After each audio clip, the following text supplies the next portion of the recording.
With this year's unusual weather, many trees have become what arborists are calling zombie trees. These are trees that look healthy but are actually dead. Joining us now to tell us how these trees can pose a big risk to safety is Kevin Sproule. Love the name, by the way. Kevin is just a fabulous. Thank you. Likewise, love the name. Thank you very much. Thanks for coming in. So what's a zombie tree? Well, a zombie tree is a tree that has some hidden defects.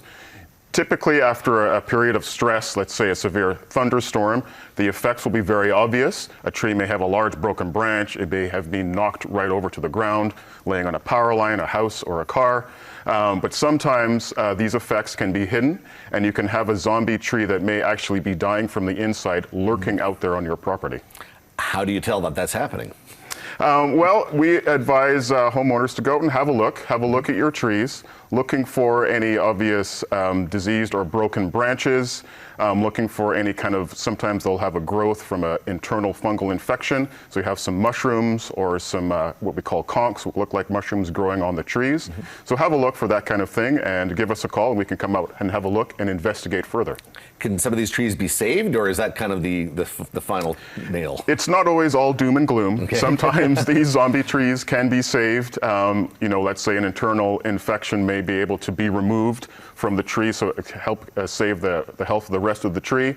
Let's say if a tree has gone through a long periods of drought, it may just need to be watered and fertilized some more. So there are ways to help save these trees. Okay. When do we call in the professional? So you sort of recognize something going on, you go, how long can you leave that, or should you call somebody in right away? I would suggest that you give us a call right away after a storm, because something may have happened to that tree. Let's say it has a large crack. This can be an entry point for insect and disease. So give us a call. I recommend Davey tree, of course. Of course. Yeah. We send out a certified arborist to come have a look and identify any potential hazards which can lead this tree to become a zombie tree. Okay, and probably not something you should tackle yourself if you have to take down a big tree. I don't recommend it. I strongly advise that you give an arborist a call to come out and have a look. Make sure that they are ISA certified, have full insurance covered by WCB. Those are good things. Okay, let's talk generally about our yards right now too. Of course, it's going to feel like winter, like starting tomorrow outside. What should we be doing in our yards to take care of some of these trees, or maybe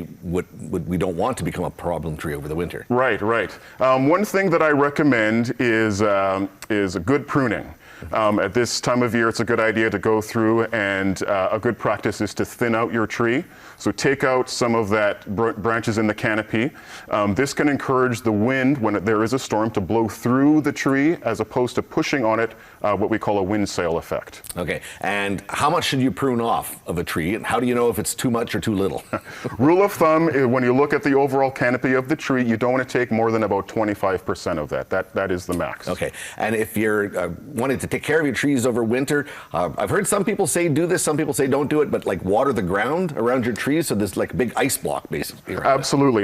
That's a great idea. This is the perfect time of year to do it. Get out there and really soak your trees, give them good watering before it freezes up. This way the tree will have that moisture when it comes to spring. It'll have that water that it needs when it comes out of dormancy. Okay, what about fruit trees and other such things? Should we be pruning those, trimming those? Like, how do you control the fruit in the spring, or do you? Or for a fruit tree, it has different types of year for pruning. In the winter, you want to focus on more structural pruning, so bringing the height down so you don't have fruits, way up too high that you can't get.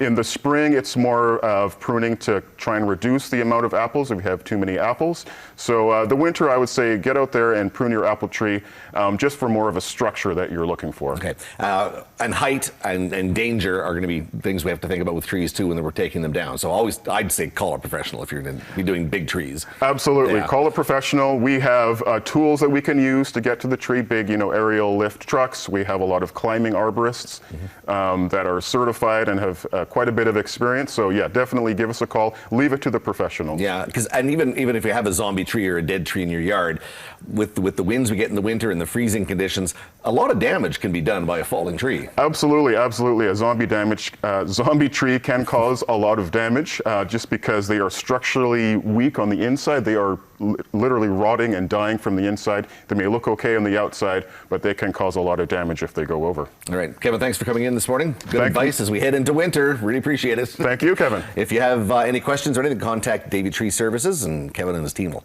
help you out as best they can.